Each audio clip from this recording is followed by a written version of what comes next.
दोस्तों, general store का business एक ऐसा मात्र बिजनेस है जो कभी भी आपको लॉस नहीं देता है।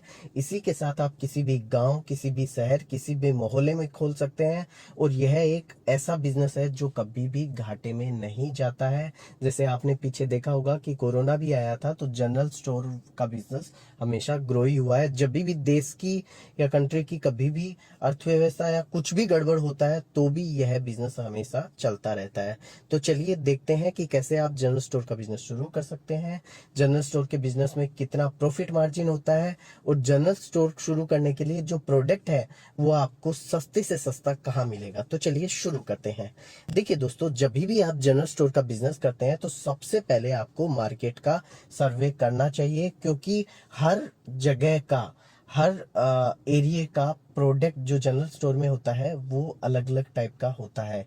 इसी के साथ दोस्तों, लोकेशन, जनरल स्टोर जहां आप खोलना चाहते हैं वो बहुत ज़्यादा मैटर करता है, लोकेशन। क्योंकि अगर आपके आसपास ज़्यादा ऑडियंस नहीं है, या आपने एकदम गली में कर लिया और जो आपकी सोसाइटी को पता ही नहीं चल रहा है, तो आपके पास कस्टमर इजीली नहीं पहुंच पाएगा।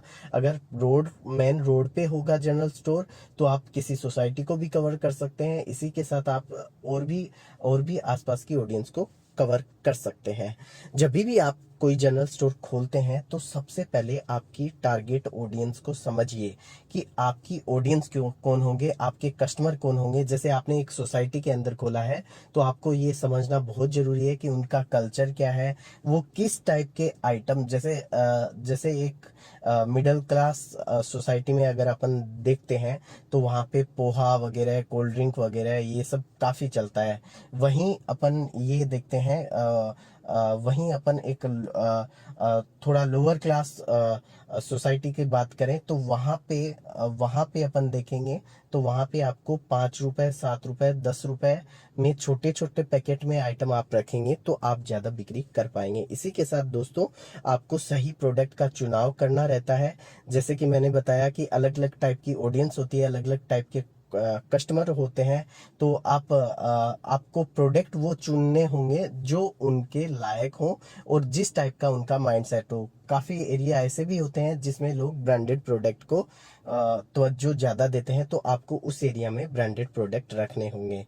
तो दोस्तों, जब भी आप जनरल स्टोर शुरू करें, सबसे पहले आसपास के जो जितने भी जनरल स्टोर हैं वहां पे जाएं और वो देखें कि उन जो जनरल स्टोर चला रहे हैं वो ऐसा क्या गलत कर रहे हैं जिसकी वजह से उनका कस्टमर परेशान है या उनके पास कस्टमर नहीं जाता है। कई बार क्या होता है कि पूरे एरिया में एक ही जनरल स्टोर होता है, उसका व्यवहार बहुत बहुत गलत होता है या अच्छा नहीं होता है, लेकिन जो आसपास के लोग हैं उनके पास कोई ऑप्शन नहीं होता, उस चक्कर में वो वहां जाते हैं। तो वैसी जो गलतियां वो कर रहे हैं वो आप नहीं करेंगे तो आपका जनरल स्टोर अच्छे से चलेगा। अब दोस्तों, बात कर लेते हैं बिजनेस की शुरुआत कैसे करें।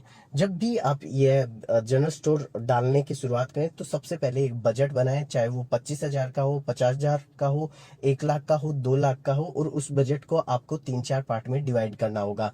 जैसे पहला हो गया आप शॉप का रेंट हो गया, दूसरा हो गया प्रोडक्ट, तीसरा हो गया फर्नीचर, और चौथा हो गया मार्केटिंग। इस टाइप से 4 पार्ट में बजट को बनाएं। इसी के साथ दोस्तों, आप यह बिजनेस दुकान या घर से शुरू कर सकते हैं। दुकान से शुरू करेंगे तो आपका थोड़ा बजट ज्यादा जाएगा। अगर घर में भी आपके बाहर की साइड कोई कमरा या दुकान है तो वहां पे भी आप शुरू कर सकते हैं कि आसपास के लोग आपसे बिक करने आ जाएंगे। इसी के साथ दोस्तों, कई बार क्या होता है कि जब जनरल स्टोर लोग शुरू करते हैं तो जो फर्नीचर बनाते हैं वो इतना लेविश बना लेते हैं या उसके अंदर बहुत ज्यादा इन्वेस्टमेंट कर कर देते हैं, लेकिन वो बाद में ये होता है कि वो फर्नीचर यूज ही नहीं होता है, क्योंकि आपने शुरुआत में वो समझा हुआ नहीं रहता है आपका पूरा कि किस टाइप का आपका बिजनेस चलेगा। आप कोई और प्रोडक्ट के लिए, जैसे जैसे आपने अच्छी रैक वगैरह बना ली, लेकिन बाद में आपको वहां पे चीनी के कट्टे रखने हैं, तो वो सब असुविधाएं हो जाती है। इसी के साथ आपने जो रैक बनाई है उसके अंदर ग्लास वगैरह लगा लिए और उन ग्लास को बार बार आपको खोलना ढकना पड़ रहा है ऑडियंस की वजह वजह से। तो शुरुआत में आप फर्नीचर पे ज्यादा इन्वेस्ट मत करें, जब 1 साल हो जाए उसके बाद आप फर्नीचर में अच्छा खासा इन्वेस्ट कर सकते हैं। इसी के साथ दोस्तों, जब आप शुरुआत करें, जब भी इस बिजनेस की शुरुआत करें, तो बहुत ज्यादा बल्क में परचेज नहीं कर लें, क्योंकि वो आप परचेज करेंगे वो अपने आप माइंड सेट से करेंगे। उसके बाद होता क्या है कि 1.5-2 महीने के बाद जो कस्टमर की रिक्वायरमेंट होती है वो कम्प्लीटली अलग होती है, और आपने जो प्रोडक्ट लाया है वो कम्प्लीटली अलग होता है। तो आप उस प्रोडक्ट को वापस रिटर्न कर सकते हैं, या फिर अगर रिटर्न नहीं कर सकते हैं तो वो आपका एक लोट बन के रह जाएगा जो आपको घाटा दे सकता है। तो शुरुआत में थोड़ा थोड़ा खरीदें, उसके बाद जैसे कस्टमर आए तो वो कुछ मांग रहा है तो उसको डायरी में नोट करते रहें। अब बात करते हैं दोस्तों, आप सस्ते से सस्ता जनरल स्टोर का आइटम कहाँ से खरीद सकते हैं। देखिए, जनरल स्टोर के आइटम बहुत सारे होते हैं, जैसे आटा, गेहूं, चीनी। इसी के साथ बहुत सारी ऐसे भी आइटम होते हैं जो आप एजेंसी से खरीदते हैं, जैसे कोको कोला हो गया, पेप्सी हो गया, कोलगेट हो गया, बल्ब वगैरह हो गया। ये कई चीजें ऐसी होती है जो आप एजेंसी से लेते हैं। तो सबसे पहले आपको ये करना चाहिए कि जो शुरुआत आप करें तो अपने आसपास के होलसेल मार्केट से खरीदें, चाहे एजेंसी का भी माल हो। बाद में धीरे धीरे क्या होता है, एजेंसी वाले आपको डायरेक्ट कांटेक्ट करने लग जाते हैं, और वो आपको स्कीम देते हैं। जैसे 100 रुपए का आइटम है, वो आपको 90 रुपए में देंगे। इसी के साथ वो उनका ये होगा कि आप ये 10 प्रोडक्ट लेंगे तो 2 आपको फ्री मिल जाएंगे, और 2 की जो कॉस्टिंग है वो आप इस टाइप से निकाल सकते हैं। तो दोस्तों, सस्ते से सस्ता आइटम आप खरीदने चाहते हैं तो आपके आसपास की होलसेल मंडियों का पता करें।